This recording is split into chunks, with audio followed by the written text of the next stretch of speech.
Ashling Duval was born in the year 3276, a child of privilege, expectation, and a dynasty that had ruled the empire for generations. She has spent her entire life at the center of imperial politics, both as a noble and as a public figure. Unlike many of her ancestors, whose power was secured through military might and strict adherence to tradition, Ashling has carved a different path. Her influence is not wielded through the fleet or the imperial senate, but through a carefully cultivated connection with the people. No other member of the imperial family has so effectively harnessed the power of public perception, making her both revered and reviled within the highest circles of power. For those who admire her, Ashling represents the future of the empire. She embodies a vision of progress, one that challenges the rigid structures of imperial society while still embracing its grandeur. Her campaigns against imperial slavery, her advocacy for the well-being of common citizens, and her ability to command the media have earned her a following unmatched by any other noble. To her supporters, she is a leader who understands that true power comes not just from lineage, but from the will of the people. But within the imperial court, she is seen in a very different light. The old guard, particularly the staunch traditionalists who believe in absolute hierarchy and unwavering obedience, view her as a disruptive force. Her opposition to imperial slavery alone has placed her at odds with some of the most powerful houses in the empire, many of whom have profited from the system for generations. To them, Ashling is a dangerous idealist, a woman who does not understand the delicate balance that has kept the empire strong for centuries. Her rise to prominence has been met with resistance, and despite her noble blood, she has often found herself treated as an outsider by the very people who should be her allies. Her life has been defined by contradictions. She is a noble, yet she presents herself as a champion of the people. She is a reformer, yet she operates within one of the most rigid and hierarchical societies in human space. She has immense influence, yet she is not the one who sits upon the imperial throne. Unlike Arissa Lavigne Duval, the reigning emperor, Ashling has never had direct control over the imperial navy or the mechanisms of state. Yet, despite this, she continues to shape the course of imperial policy, whether through her direct actions or the mere threat of what she represents. The assassination of Emperor Hengist Duval in 3301 marked a turning point in her life. Though she had never been formally named as a potential heir, the chaos that followed his death created an opportunity for those who wished to see her ascend to greater power. Many saw her as a rightful successor, a young and vibrant leader who could bring change to an empire burdened by tradition. But the Senate, ever cautious and bound by its own internal politics, ultimately backed Arissa Lavigne Duval. Ashling's chance at the throne slipped away, and with it, any official claim to rule. Yet she did not fade into obscurity. If anything, the years following Hengist Duval's assassination only strengthened her resolve. She turned her focus outward, away from the power struggles of the imperial senate, and toward the people who had supported her from the beginning. Through media campaigns, charity initiatives, and carefully orchestrated public appearances, she continued to build her influence.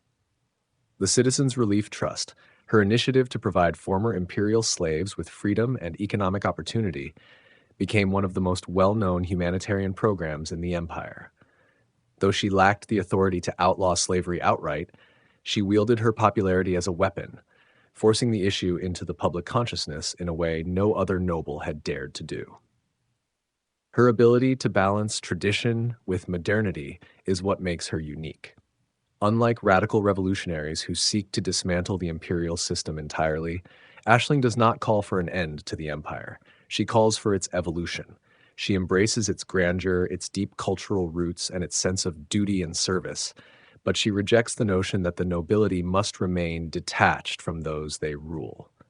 Her vision is one where the aristocracy serves not just itself, but the empire as a whole. It is a vision that both inspires and terrifies the ruling class, for it threatens the very foundations upon which their power rests. As the galaxy stands at a crossroads, Ashling's role continues to evolve. The renewed threat of the Thargoids, the shifting balance of power between the Federation, the Empire, and the Alliance, and the growing unrest within Imperial space all create an environment of uncertainty. Unlike her more politically entrenched relatives, Ashling was not raised with the clear path of succession in mind. The empire's rigid hierarchy meant that only direct heirs, those positioned within the tightly controlled imperial court, could claim true power. Still, she carried the Duval name, and that alone ensured that she would never be able to live in obscurity.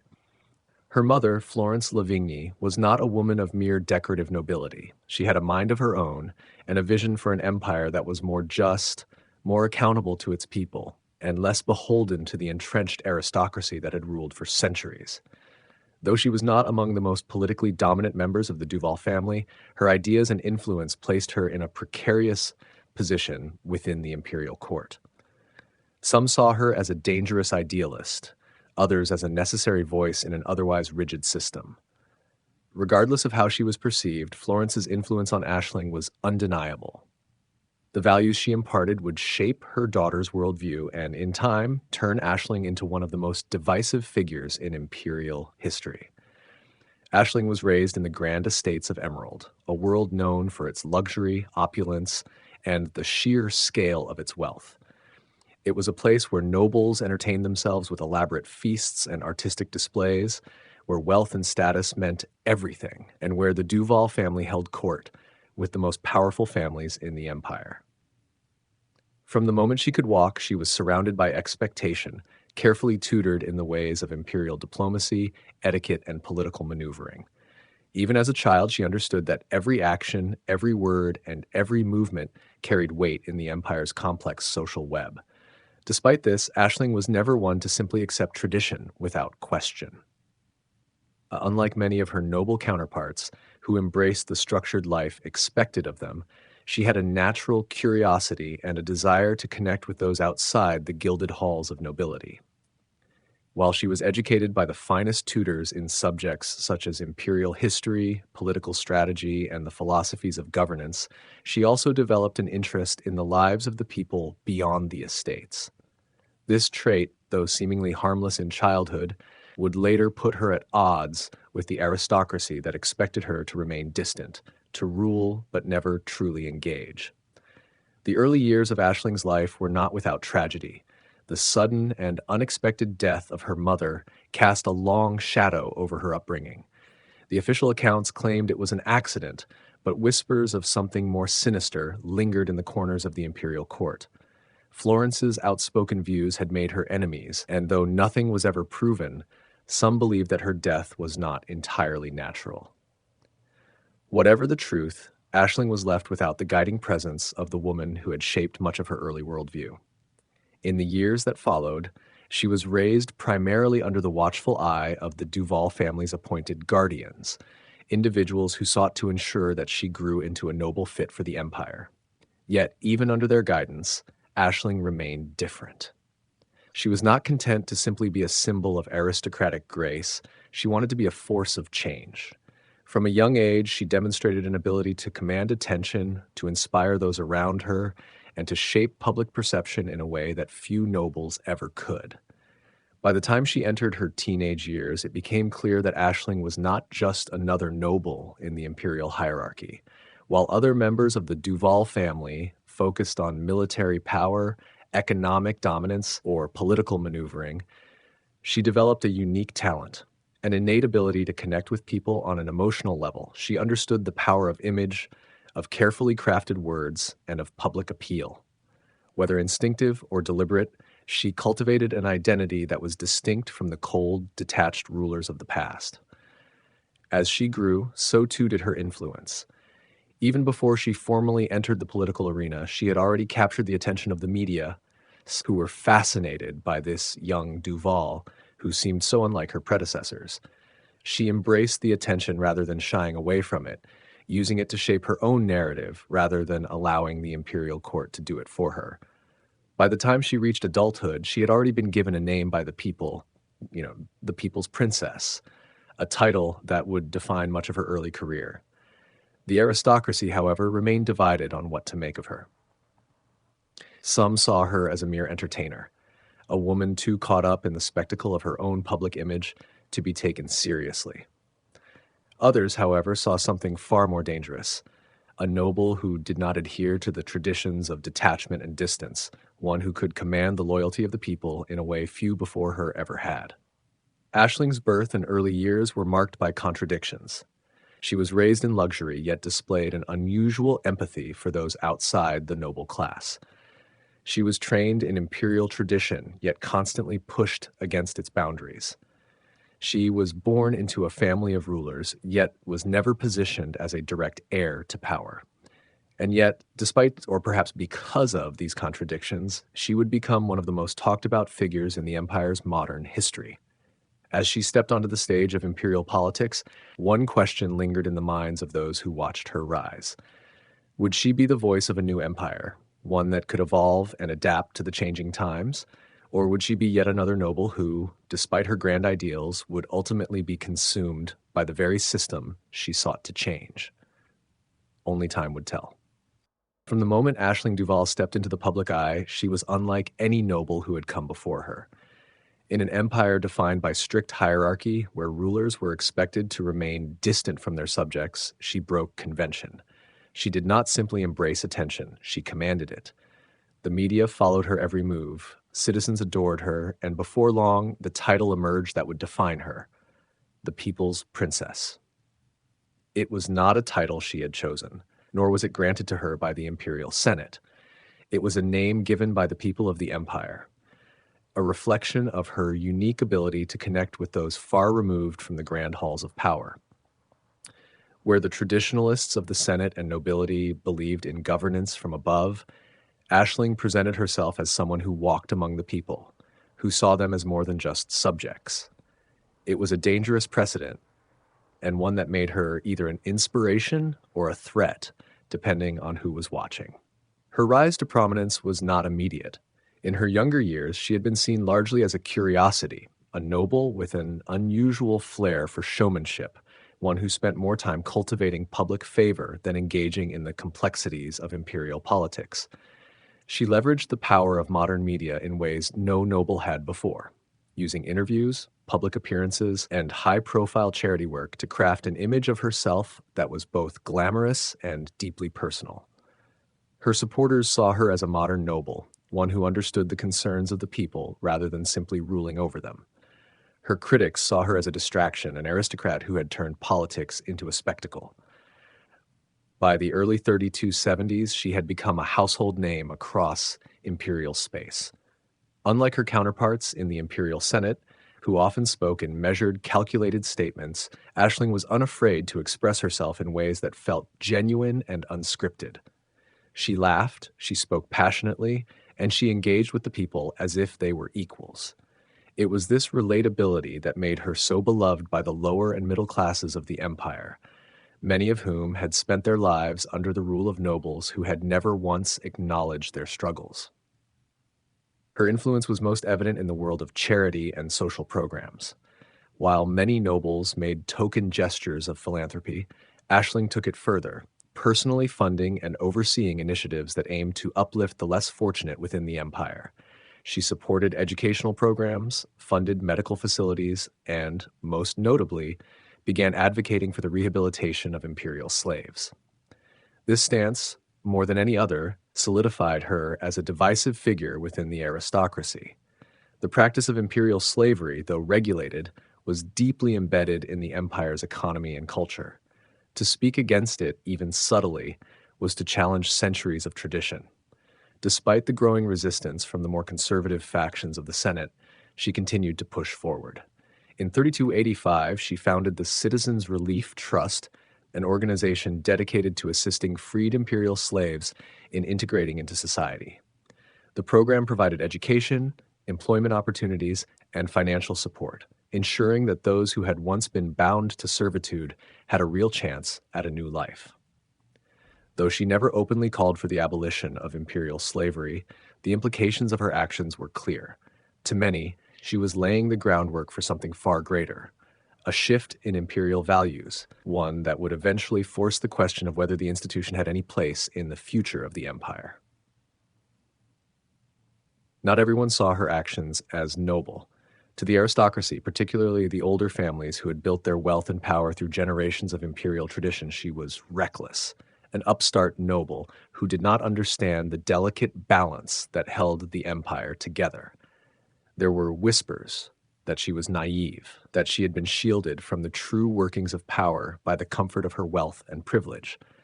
Others were more blunt in their criticism, calling her a danger to the empire's stability. Even so, her popularity continued to grow. While the Senate debated policies behind closed doors, Ashling spoke directly to the people, and in doing so, she built a power base that no other noble had. She was not a senator, she was not an admiral, and she held no official command over imperial forces, yet her voice carried weight that could not be ignored. The contrast between her and the reigning emperor, Ashling Duval, became increasingly stark, where Arissa ruled with calculated precision, ensuring that the Senate and military remained firmly in line with her vision of imperial strength. Ashling represented something more fluid, something less predictable. There were those who believed she should have been the one to take the throne after the assassination of Emperor Hengist Duval in 3301, that she would have ushered in a new era for the empire.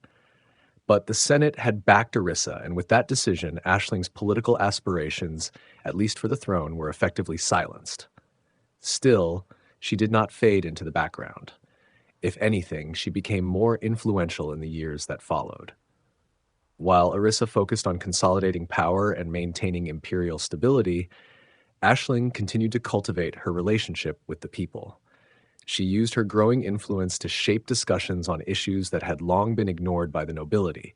She remained active in the Citizens Relief Trust, expanded her humanitarian efforts, and continued to challenge the narrative that the empire was infallible. By the late 3300s, she had firmly established herself as one of the most powerful voices in the empire. Powerful not because of any official title or rank, but because of the sheer force of her influence. And yet, for all her popularity, she remained an outsider in the political machine of the empire. The Senate did not trust her. The older noble families resented her. Even the emperor, though not openly antagonistic toward her, viewed her as an unpredictable variable in an empire that thrived on order. Her story was still unfolding, but one thing was certain: Ashling Duval had changed the way the empire saw itself.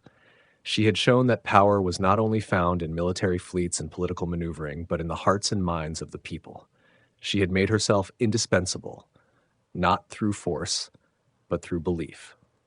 Whether that would be enough to truly shape the future of the empire, only time would tell. Ashling Duval's stance on imperial slavery is one of the most defining aspects of her public life. In an empire where tradition dictates every aspect of governance, where centuries-old customs are upheld with unwavering loyalty, her opposition to the practice has placed her at the center of one of the most controversial debates in modern imperial history. Though she has never outright called for the abolition of slavery, her actions and words have made it clear that she sees the institution as outdated, an archaic system that no longer aligns with the future she envisions for the empire. Imperial slavery, unlike the forced labor systems of the past, operates under a legal framework that claims to provide structure and protection to those within it.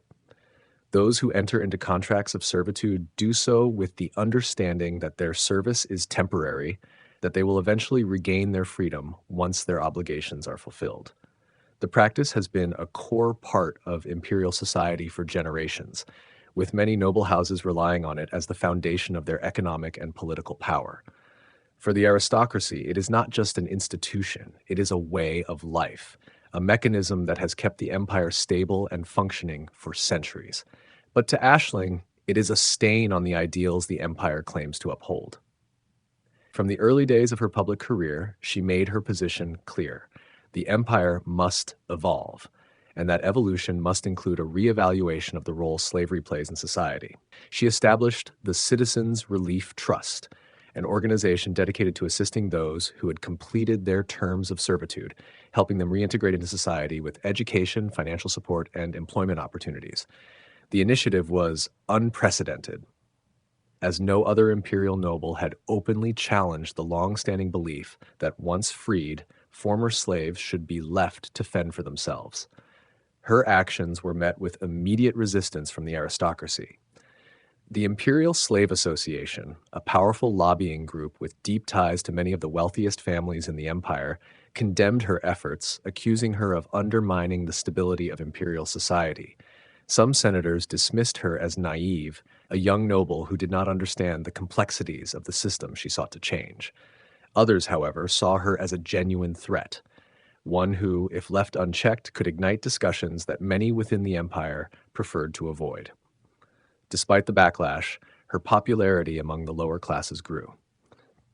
For those who had lived their entire lives believing that servitude was the only path available to them, Ashling's words offered something previously unthinkable: hope. She spoke not as a distant ruler issuing decrees, but as someone who genuinely cared about their well-being. She traveled to imperial worlds where slavery was most prevalent, meeting with those who had completed their contracts and listening to their struggles. She did what no other noble would. She humanized them. The nobility responded by attempting to discredit her. Some accused her of failing to understand imperial tradition, of pushing federation-like ideals onto an empire that had thrived for centuries under its own system. There were even rumors that some within the Senate had quietly worked to limit the reach of her relief programs, ensuring that former slaves had fewer opportunities to find stable employment outside of their previous contracts. But Ashling was not so easily deterred. If anything, the opposition she faced only strengthened her resolve. She knew that she could not change imperial law overnight, but she could change the way people thought about slavery. And so she turned to the one weapon she wielded better than anyone else in the empire: public perception. Using her media presence, she launched a campaign that highlighted the stories of former slaves who had found success outside the system. She showcased individuals who had risen from servitude to build their own businesses, contribute to science, and even serve in the Imperial Navy. Her goal was simple: to prove that those who had once been enslaved were not lesser, that they were just as capable and worthy of opportunity as anyone else. Her efforts did not go unnoticed.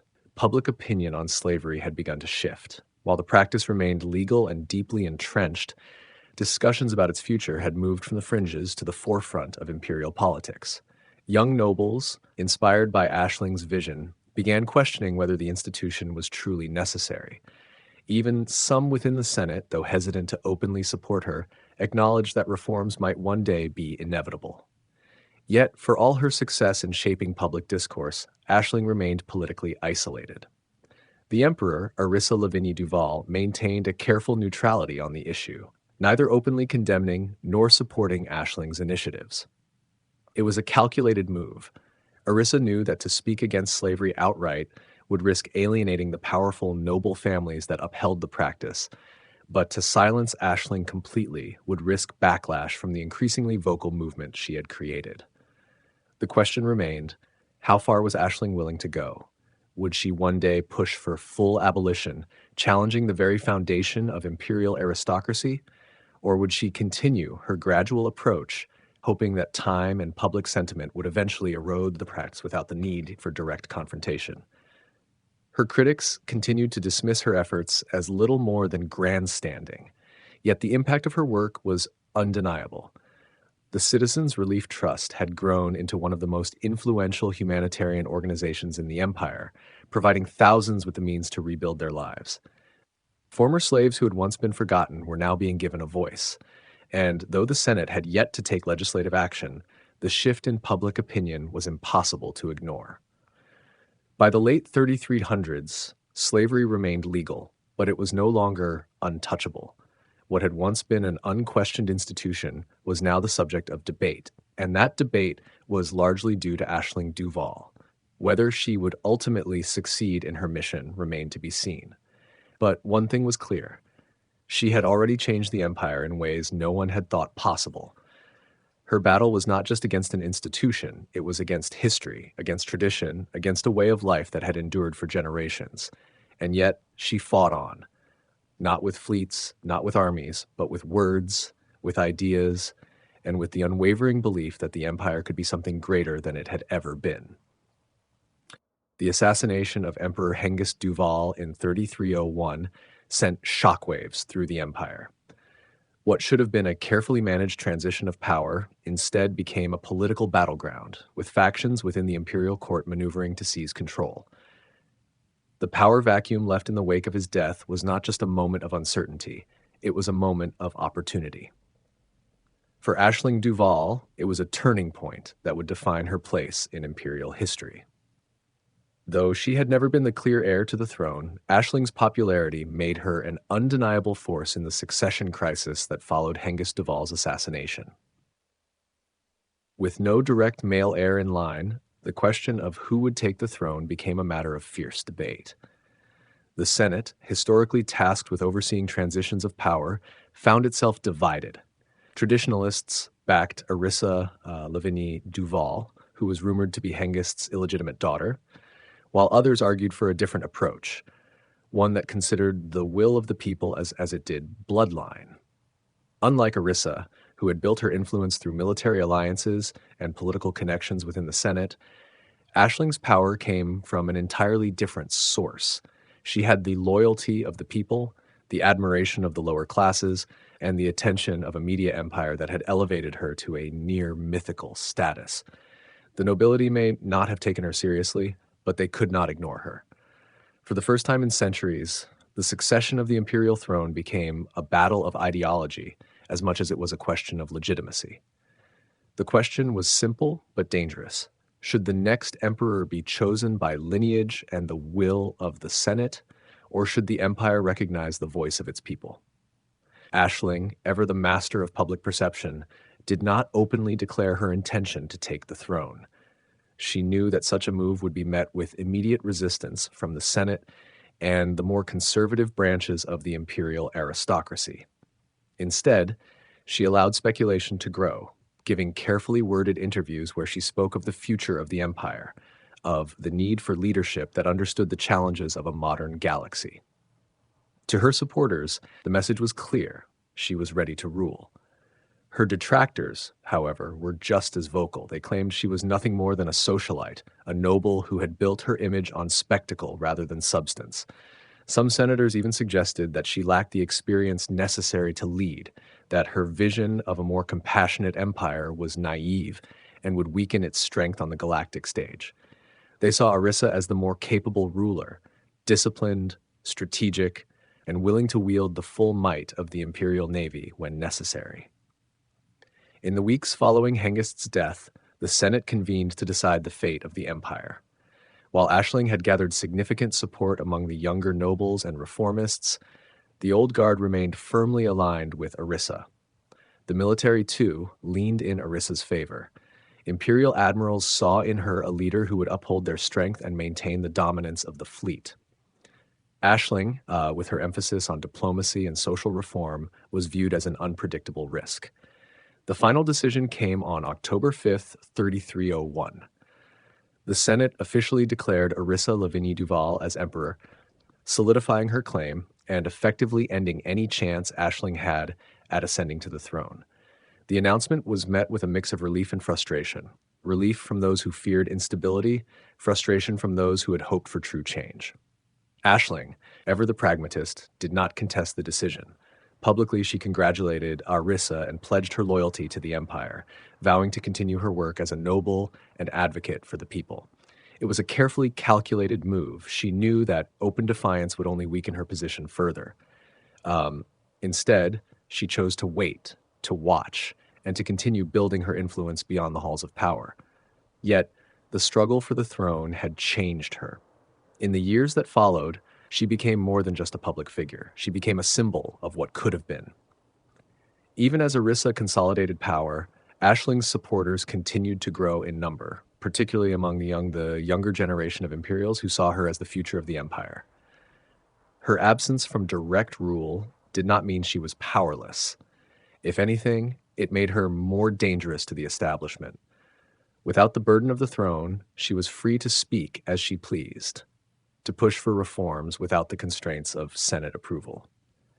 She continued to expand the Citizens Relief Trust, advocated for changes to the slavery system, and strengthened alliances with factions both within and beyond the empire.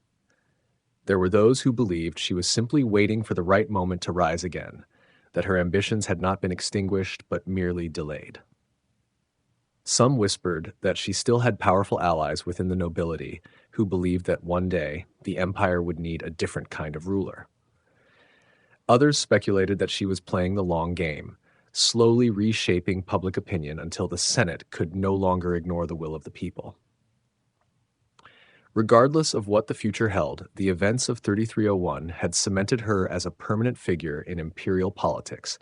She had come close to the throne, and though it had slipped through her fingers, she had emerged from the struggle stronger, more determined, and with a legacy that would not easily be forgotten.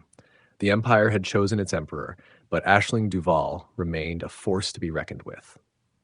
Ashling Duval's rise to prominence was not only shaped by her personal ideals and public image, but also by the relationships and political alliances she carefully cultivated over the years. In an empire where power is often determined by bloodlines, military support, and aristocratic loyalty, Ashling found herself navigating a delicate and often treacherous landscape.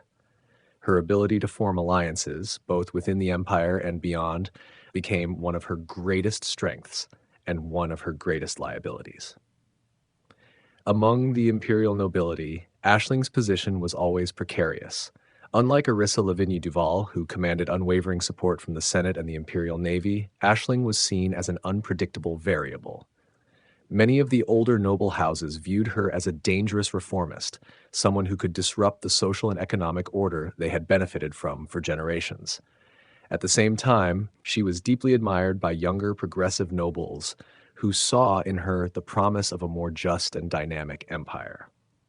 While these supporters lacked the entrenched power of the older aristocracy, their influence was growing, particularly as shifting public opinion placed greater pressure on the traditionalists. Her strongest alliances within the empire came from those who shared her vision for reform. Though the Senate was largely resistant to her ideas, there were a handful of senators who saw the need for change and supported her initiatives, particularly in regard to social welfare and labor rights. These senators, often from noble families with smaller holdings or less military influence, saw an opportunity in aligning with Ashling, if not for ideological reasons, then at least for the potential political capital it could bring them. One of the most critical figures in her network was Senator Lorcan Scordato, a well-known advocate for economic modernization. Scordato had long argued that the empire's rigid economic structures needed to adapt to remain competitive with the Federation and the growing influence of the alliance. Their alliance was one of mutual benefit. Ashling provided a platform for Scordato's policies, while he lent her credibility among more traditional lawmakers. Beyond the Senate, Ashling also found allies in imperial commerce. Many business leaders, particularly those operating in sectors that did not rely on indentured labor, saw in her a chance to push for reforms that would create new economic opportunities. The imperial financial sector, long dominated by old wealth, had begun to shift in the late 3300s, with new investors and corporate leaders looking for ways to modernize trade and labor policies.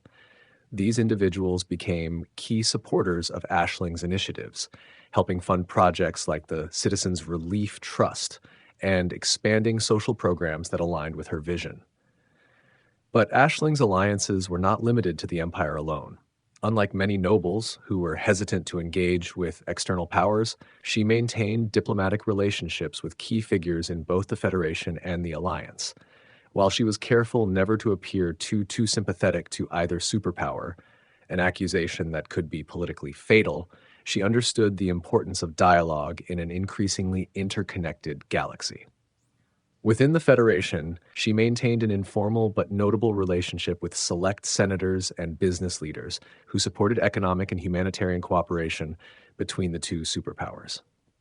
While she never openly challenged the Empire's stance on the Federation, she did advocate for easing certain trade restrictions, arguing that increased commerce could benefit imperial citizens. This position, though controversial, earned her respect in certain federal circles, where she was seen as a rare voice of pragmatism within the otherwise rigid imperial hierarchy. Her relationship with the alliance was even more complex. The Alliance of Independent Systems had long positioned itself as a counterbalance to both the Federation and the Empire, promoting a model of governance based on cooperation rather than centralized control. Though Ashling was deeply loyal to the Empire, she saw the value in some of the Alliance's ideals, particularly its emphasis on regional autonomy and self-governance. She maintained open channels with Alliance representatives, particularly those involved in humanitarian efforts, and even supported limited collaborative projects focused on infrastructure development in disputed sectors. These external relationships, however, were a double-edged sword. Within the Empire, her willingness to engage with outsiders was viewed with suspicion. Hardline imperial loyalists accused her of being too soft, too willing to compromise with those who did not share the Empire's vision of order and stability. Some even whispered that her connections with Federation and Alliance officials were signs of disloyalty, though no formal accusations were ever made. Ashling also had to contend with the realities of imperial politics. While she had allies, she also had enemies, many of them powerful. The most significant opposition came from the House of Lavigny, the ruling family of Emperor Ashling Duval. Though there was no direct hostility between Ashling and the Emperor, their visions for the Empire were fundamentally different. Where Arissa emphasized strength, discipline, and military supremacy, Ashling focused on reform, diplomacy, and social progress. Their rivalry, though rarely discussed openly, was an unspoken reality in the corridors of power. Another source of opposition came from factions within the Imperial Navy. Many high-ranking admirals saw Ashling's emphasis on diplomacy as a weakness, believing that the Empire's strength lay in its ability to project power through its fleet. Though she was careful never to challenge the Navy directly, her reluctance to embrace aggressive expansionism put her at odds with the more militaristic factions within the Empire. Despite these challenges, Ashling continued to build relationships that allowed her to remain a significant force in imperial politics. She understood that power in the Empire was not just about titles or military strength, it was about influence, about the ability to shape the hearts and minds of its people. She did not need to sit on the throne to effect change. She needed only to remain relevant, to be a voice that could not be silenced. As the years passed and the galaxy grew more unstable, Ashling's network of alliances became more critical than ever. The rise of the Thargoid threat, the increasing tensions between the superpowers, and the internal struggles within the Empire all created a landscape where adaptability was key. She was not a warrior, nor was she a senator, but she was something perhaps even more dangerous, an idea, a vision of what the Empire could be. Whether that vision would one day come to fruition, or whether it would be crushed under the weight of tradition, remained to be seen. But one thing was certain, Ashling Duval had made her mark, and no one in the Empire could afford to ignore her. In the Empire, tradition governs everything. From the structure of nobility to the way power is wielded, centuries of carefully maintained customs dictate who rises, who falls, and who is expected to remain in the background. For women of the imperial aristocracy, this tradition has long placed them in a paradoxical position, highly visible, yet frequently sidelined, possessing influence yet often denied direct authority. Throughout the Empire's history, noble women have been expected to embody grace, refinement, and diplomacy, while leaving the matters of governance and military strategy to their male counterparts. Yet there have always been exceptions, figures who defied expectations and forced imperial society to reconsider the role of women in leadership. Ashling Duval stands as one of the most prominent of these figures, but she is far from the first. Imperial history is filled with powerful women who have shaped the course of human events, though many of them did so from behind the throne rather than upon it. The empresses of the past often wielded great influence through their consort roles, ensuring dynastic stability and serving as the architects of political marriages that shaped the balance of power. However, they rarely ruled in their own right, and even when they did, their authority was often contested. The empire's structure, built upon rigid hierarchy and the weight of tradition, made it difficult for women to be seen as rulers in their own right. The most significant shift in this dynamic came with Ashling Duval's ascension to the throne in 3301. As the first officially recognized empress in centuries, Arissa's rise was both a moment of progress and a reinforcement of imperial conservatism. She took power not through revolution, but through careful maneuvering within the Senate and the support of the imperial navy. Her reign emphasized strength, discipline, and stability, qualities that had long been associated with male rulers. While she proved that a woman could sit upon the throne, she did so by adhering to many of the same expectations that had defined previous emperors. Ashling Duval's approach, by contrast, was entirely different. Where Arissa projected an image of command and strategic precision, Ashling embraced the power of public perception. She did not seek to command fleets or dictate military policy. Instead, she positioned herself as a leader who understood the people, a noble who could bridge the gap between the aristocracy and the common citizenry. She demonstrated that influence could be wielded not just through political authority, but through social engagement, media presence, and direct connection with the public. In doing so, she redefined what it meant to be a woman in imperial politics, showing that leadership could take forms beyond the traditional methods of governance. Her rise to prominence was not without resistance. Many within the imperial court dismissed her as little more than a figure of entertainment, a noblewoman who had leveraged charm and spectacle rather than true political acumen. Her critics argued that she lacked the discipline required to govern, that her reliance on public appeal made her a populist rather than a stateswoman. Yet, despite their objections, Ashling continued to grow in influence, proving that the expectations placed upon women in the empire were not as immovable as they once seemed. The role of women in imperial society is deeply intertwined with the broader question of tradition versus progress. While the nobility continues to uphold the belief that lineage and duty determine one's place in the hierarchy, there has been an undeniable shift in how power is perceived. Women of the aristocracy are no longer confined solely to ceremonial roles. They are senators, business leaders, and military officers. Ashling Duval's influence on imperial policy has been shaped not by military command or direct governance, but through her ability to leverage public opinion and economic initiatives to drive change. Unlike many of her noble counterparts, who see governance as a matter of reinforcing hierarchy, she has positioned herself as an advocate for a more inclusive and progressive approach to imperial rule. Her economic and social policies, while controversial among the aristocracy, have gained her a loyal following among the lower and middle classes, as well as among those who believe the empire must evolve to maintain its strength in an increasingly complex galaxy. At the heart of Ashling's vision is the belief that the empire cannot sustain itself solely through tradition. While she acknowledges the grandeur and discipline that have defined imperial society for centuries, she has argued that economic and social stagnation pose a greater threat to imperial supremacy than any external force. Her policies, therefore, have focused on modernization, economic diversification, and the creation of new opportunities for those who have historically been excluded from advancement. One of her most well-known initiatives is the Citizens Relief Trust, founded in 3285, which provides financial and educational support to former imperial slaves who have completed their contracts. While imperial slavery is often defended as a structured and regulated system that ensures economic stability, Ashling has been one of the few nobles to challenge the assumption that those who exit the system are fully prepared to reintegrate into society. The Citizens Relief Trust offers housing assistance, job training, and business grants to those seeking to establish independent livelihoods, ensuring that they do not simply trade one form of servitude for another.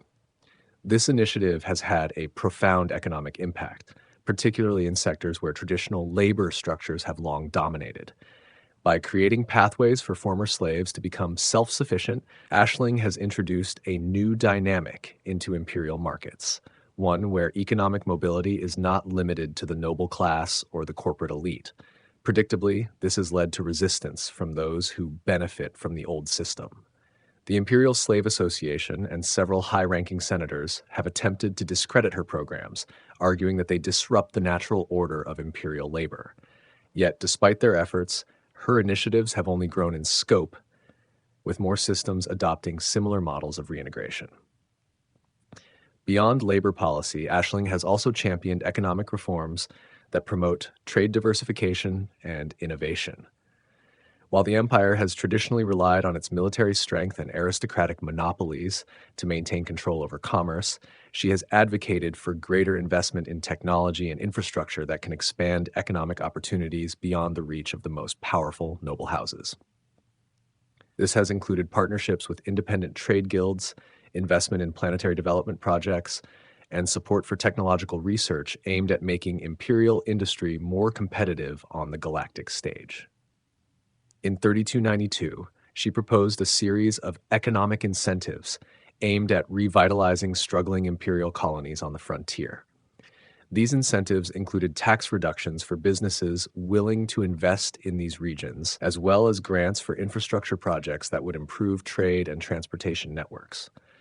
While the proposal was met with skepticism by the Senate, which viewed it as an unnecessary deviation from the empire's traditional economic policies, several independent systems embraced the model, leading to noticeable improvements in trade flow and resource distribution. Her policies have also extended into education and public welfare, areas that have historically been overlooked by the imperial aristocracy. Unlike the Federation, which maintains a standardized public education system, the empire has long relied on private institutions run by noble families to shape the next generation of leaders. Ashling has pushed for reforms that would make education more accessible to those outside the aristocracy, arguing that a well-educated populace is essential for the empire's long-term stability. One of the most ambitious projects she has supported is the expansion of imperial academies to allow for greater enrollment of non-noble students. While she has stopped short of calling for a complete overhaul of the education system, she has advocated for scholarships and financial aid programs that would allow individuals from lower social classes to access higher education. This, she believes, would not only improve economic mobility, but also cultivate a new generation of skilled professionals who could contribute to the empire's strength in ways beyond traditional military or noble service. Her focus on social policies has also led to increased diplomatic engagement with external factions, particularly in areas related to trade and humanitarian efforts. Though she remains loyal to the empire, she has maintained a pragmatic approach to interstellar relations, recognizing that economic cooperation with the Federation and the Alliance can benefit imperial citizens. While many senators have resisted this idea, viewing any engagement with foreign powers as a sign of weakness, Ashling has carefully navigated these relationships, positioning herself as a leader who understands the balance between tradition and progress. Despite her successes, Ashling's economic and social policies have not come without challenges. Her critics within the Senate and the aristocracy continue to view her initiatives as dangerous disruptions to the established order, arguing that her emphasis on reform weakens the very foundations of imperial society. The fact that she operates largely outside of formal governance structures has also made it difficult for her to push for large-scale legislative change. Instead, she has relied on grassroots movements, private funding, and the sheer force of public support to advance her vision. There are also concerns about the long-term implications of her policies. While she has undoubtedly improved economic opportunities for many, some fear that her push for greater social mobility could erode the power of the nobility, leading to unintended consequences for the empire's hierarchical structure. Whether her reforms will be fully embraced or whether they will be met with increasing resistance in the years to come remains an open question. What is undeniable, however, is that Ashling Duval has fundamentally altered the way the empire thinks about economic and social policy. She has shown that power does not have to come solely from military strength or aristocratic privilege, but from the ability to inspire change through action and vision. Whether she ultimately reshapes the empire or remains a symbol of what could have been, her impact is already deeply felt across imperial space. Ashling Duval's relationship with the Alliance of Independent Systems has been one of careful diplomacy, subtle engagement, and quiet pragmatism. While her loyalty to the empire has never been in question, She has long recognized that the alliance represents a unique force in the galaxy, one that cannot be ignored, nor treated in the same way as the Federation. Unlike the structured bureaucracy of the Federation or the rigid hierarchy of the Empire, the alliance thrives on cooperation and self-governance. To many within the imperial aristocracy, this makes it an unpredictable and unreliable entity, but to Ashling, it also presents opportunities. Her engagement with the alliance has largely stemmed from economic and humanitarian interests rather than military or territorial concerns. Unlike the Federation, which maintains a long-standing political rivalry with the Empire, the alliance has often positioned itself as a neutral party, focused more on trade, security, and mutual defense than ideological conflict. Ashling has recognized this distinction and, over the years, has sought to foster diplomatic relationships that benefit both Imperial citizens and the independent worlds under Alliance protection. One of her earliest interactions with the Alliance came in 3292, when she advocated for increased trade routes between Imperial border systems and Alliance-controlled regions. At the time, many of the independent colonies in the Alliance relied on fragmented supply lines and fluctuating access to resources. By opening Imperial trade corridors to Alliance merchants, Ashling saw an opportunity to strengthen economic ties while also presenting the Empire as a stable and cooperative partner, rather than an expansionist force seeking to absorb smaller systems. This proposal, however, was met with significant resistance from the Imperial Senate. Many senators viewed the alliance as little more than a collection of disorganized systems, a political entity that lacked the discipline necessary to be a reliable partner. There were fears that increased trade could lead to a dilution of imperial influence, or worse, that it could embolden independent movements within imperial space. Despite this, Ashling persisted, leveraging her public appeal to argue that economic cooperation would benefit the empire's long-term stability. By 332-93, her efforts bore fruit. Several imperial-aligned corporations began expanding their operations into alliance space, establishing trade agreements that provided much-needed resources to both sides. While these agreements were officially conducted at the corporate level, Ashling's influence behind the scenes was well understood. She had succeeded in opening new avenues of cooperation without directly challenging imperial doctrine. Beyond trade, Ashling has also played a role in fostering diplomatic discussions regarding humanitarian efforts.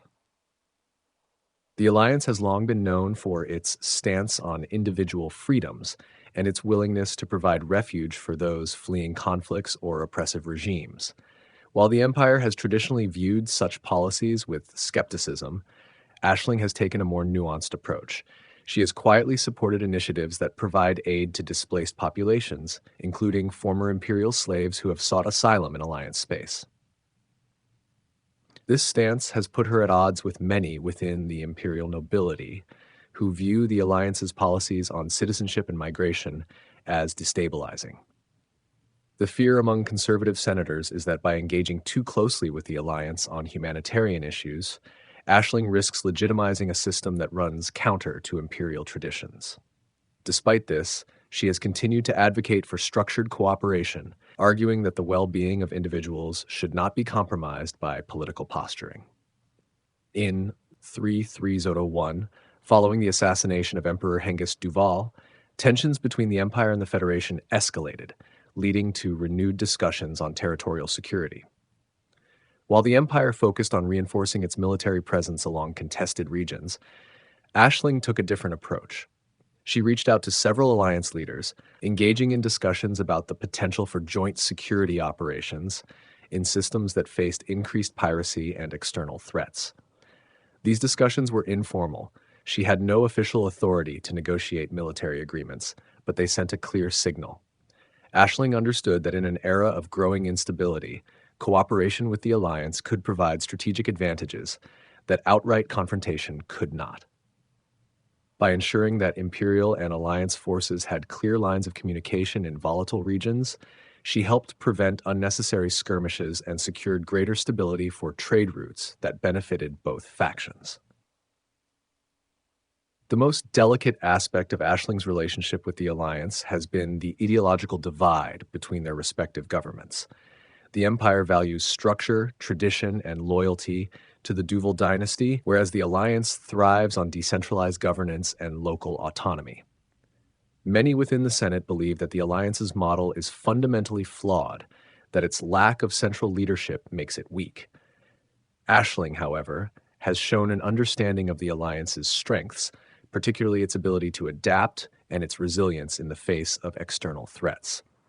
Despite her diplomatic engagements, Ashling has been careful never to appear too closely aligned with the alliance. She knows that outright support for an independent faction could be seen as a challenge to imperial authority, particularly in the eyes of Emperor Arissa Lavigne Duval. Her approach has been one of pragmatic engagement, working with the alliance where mutual benefit exists while ensuring that her loyalty to the empire remains unquestioned. One of the most telling moments in her relationship with the alliance came in 3306, when discussions arose over potential military cooperation in the face of increasing Thargoid incursions. While the Empire and the Federation continued their posturing, the alliance was actively coordinating defense efforts across multiple systems. Ashling publicly praised the alliance's efficiency in organizing resistance efforts, a move that was seen as both bold and controversial within the empire. Though she did not call for direct military cooperation, her statement was enough to spark debate within the Senate about whether the empire should reconsider its stance on collaborative defense initiatives. As of 3309, Ashling's relationship with the alliance remains an evolving aspect of her political career. While she has not directly challenged the empire's stance, she has positioned herself as one of the few imperial figures willing to engage with the alliance on equal terms. Whether this will lead to further cooperation or increased tensions within the Senate remains to be seen. Her ability to walk this delicate line, maintaining imperial loyalty while fostering external partnerships, has set her apart from many of her contemporaries. To some, she is a visionary, recognizing that the future of the empire depends on strategic alliances rather than isolation. To others, she is a dangerous idealist, one who risks undermining imperial authority by legitimizing independent systems. Regardless of the perspectives on her actions, one thing is clear: Ashling Duval has proven that diplomacy and cooperation can be just as powerful as fleets and military force. She understands that the galaxy is changing, and she is determined to ensure that the Empire does not fall behind. Whether her approach will lead to lasting partnerships or further political isolation remains an open question, but her influence on the Empire's relationship with the Alliance is undeniable. Ashling Duval's relationship with the Federation has always been a delicate balancing act. As a noble of the Empire and a member of the Duval dynasty, she has remained loyal to imperial ideals. Yet, unlike many of her contemporaries, she has never embraced outright hostility toward the Federation. While the two superpowers have spent centuries in competition, locked in an ideological struggle between imperial order and federal democracy, Ashling has approached the Federation not as an enemy, but as a force that must be understood and, where possible, engaged with pragmatically. Her willingness to engage with the Federation has made her a divisive figure within imperial politics.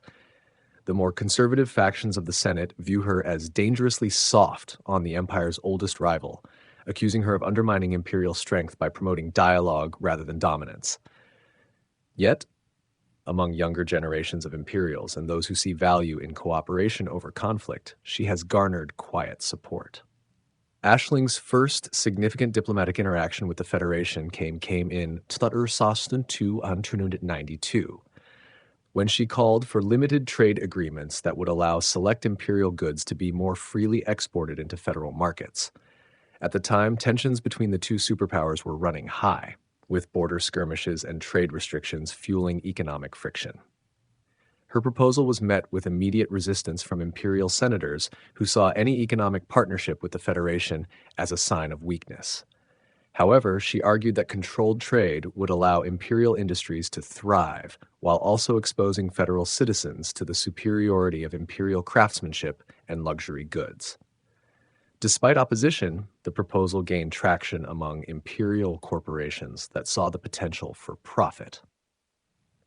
Several independent trading groups quietly began expanding operations into federal space, taking advantage of back-channel negotiations that Ashling had helped initiate. While the agreements were never officially sanctioned by the Senate, they laid the groundwork for increased commercial interaction between the two powers, proving that economic cooperation was possible even in the face of political hostility. Beyond trade, Ashling has also engaged in diplomatic discussions related to humanitarian issues. In 32-96, following a series of federal colony collapses due to mismanaged terraforming efforts, she spoke publicly about the need for interstellar humanitarian aid. While the Empire has traditionally viewed the Federation's governance model as inefficient and unsustainable, Ashling took a different approach, arguing that when human lives were at stake, political rivalries should be set aside. Her stance drew criticism from many within the Empire, who saw it as an unnecessary attempt to involve imperial resources in federal failures. However, it also gained her quiet admiration from certain federal senators and human rights organizations, who saw in her a rare voice of reason amid the entrenched hostility between the two superpowers. Though the Empire did not officially send aid, several independent imperial charities, many with ties to Ashling, coordinated relief efforts, further strengthening the perception that she was an advocate for cross-superpower cooperation. While the Empire moved quickly to consolidate power under Ashling Duval, Ashling took a more measured approach, emphasizing the need for internal unity before engaging in external conflicts. During this period, she maintained informal communication channels with certain federal leaders, ensuring that tensions did not escalate into open conflict. Though she never directly negotiated on behalf of the Empire, her willingness to engage in dialogue prevented what could have been a disastrous escalation. This earned her further suspicion from the more militaristic factions of the Imperial Senate, who accused her of being too willing to compromise with an enemy that had long sought to dismantle the Empire's influence. Her views on the Federation have always been pragmatic rather than ideological. While she does not align with federal values, particularly its democratic system, which she views as chaotic and ineffective, she recognizes the strengths of its economic power and its technological advancements. She has often spoken about the need for the Empire to learn from its rivals, not in order to imitate them, but to better understand how to counter them. One of the key points of contention between Ashling and the Federation has been the issue of imperial slavery. While the Federation has long condemned the practice, Ashling's opposition to it has created an unusual overlap in ideology. In 33305, she was publicly praised by certain federal advocacy groups for her work with the Citizens Relief Trust, which helps former imperial slaves reintegrate into society. This recognition, however, became a source of tension within the Empire, with hardline senators arguing that any praise from the Federation was a sign that Ashling's policies were eroding imperial traditions. Despite her careful diplomacy, Ashling remains viewed with suspicion by federal leadership. While some within the Federation see her as a potential ally in future negotiations, others believe she is simply another imperial noble using soft diplomacy as a means to advance the Empire's interests. They see her engagement as a calculated effort to expand imperial economic and cultural influence rather than a genuine desire for cooperation. By 3308, with the rise of the Thargoid threat and increasing instability across the galaxy, Ashling's approach to the Federation has taken on new significance. While the superpowers remain locked in their long-standing rivalry, there is growing recognition that cooperation, at least in limited strategic areas, may be necessary for survival. Ashling has positioned herself as one of the few imperial figures willing to engage in these discussions, advocating for joint defense initiatives and shared intelligence in combating the alien threat. Her ability to navigate the complexities of imperial-federal relations without outright alienating either side has made her a unique figure in the political landscape. To her supporters, she represents a new approach, one that acknowledges the realities of an interconnected galaxy while still upholding imperial strength. To her critics, she remains a dangerous idealist, one whose willingness to engage with the Federation risks undermining the Empire's long-standing dominance. Whether her approach will lead to greater diplomatic breakthroughs or further political isolation remains uncertain. What is clear, however, is that Ashling Duval has already reshaped the way the empire interacts with its greatest rival.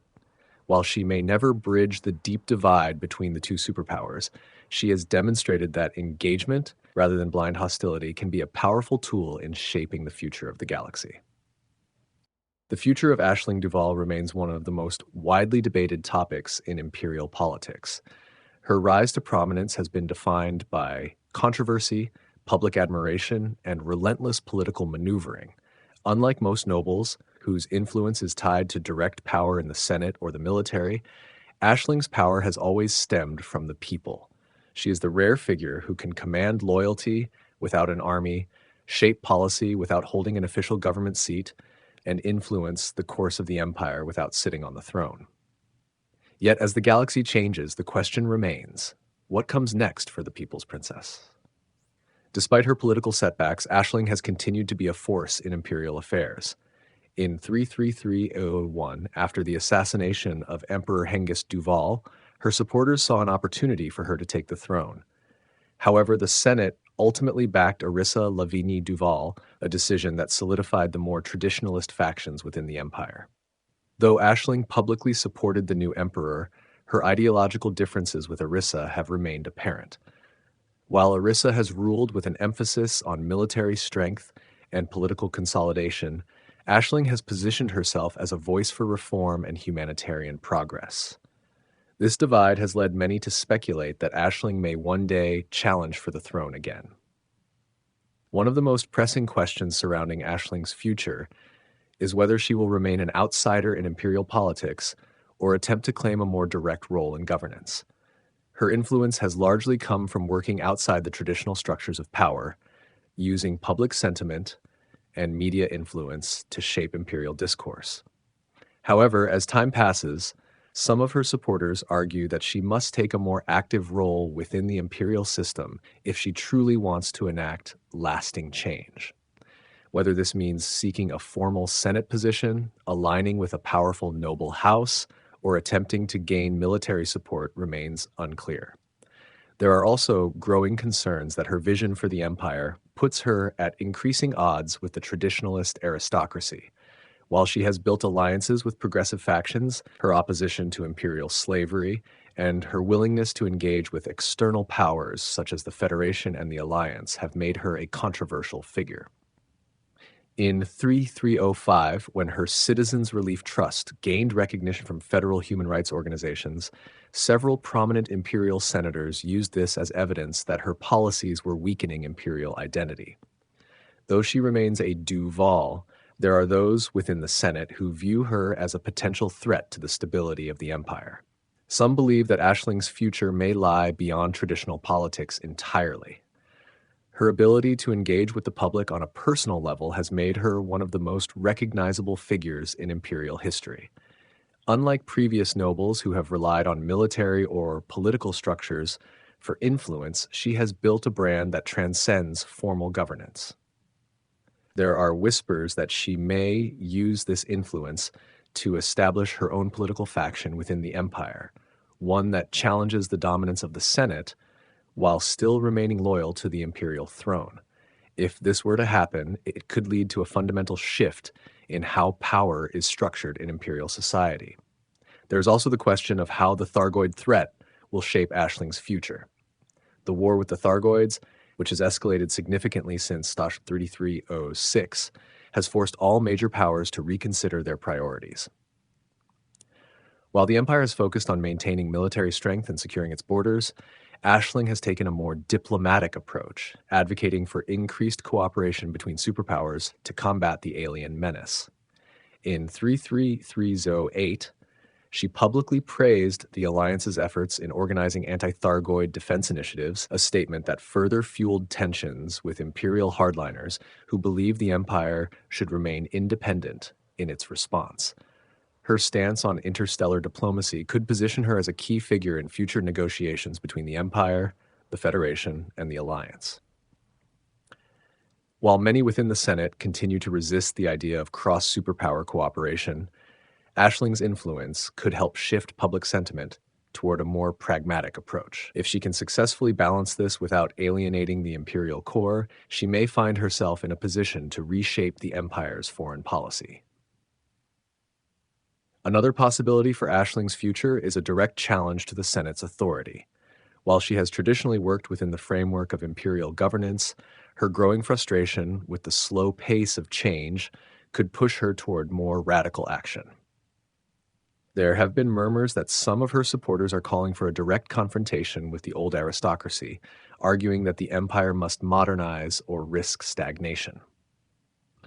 While Ashling has never publicly supported such drastic measures, it is not beyond possibility that she could leverage her influence to challenge the existing power structures in ways no noble has done before. There is also the potential for an alliance with elements of the imperial military. Though she has not cultivated strong ties within the Navy like Ashling Duval, there are reports that some officers, particularly those disillusioned with the Senate's rigid approach to governance, are sympathetic to her ideas. If she were to secure military backing, even in a limited capacity, it could provide her with the leverage needed to push for more significant reforms. Yet for all the speculation, Ashling remains an enigma. Unlike other political figures who operate within clear hierarchies and defined power structures, she exists in a space that is both powerful and unstable. She has built a movement that is difficult to control, one that thrives on public support rather than military might or political deals. This makes her both a formidable figure and a precarious one. Her influence is vast, but it relies on the continued will of the people.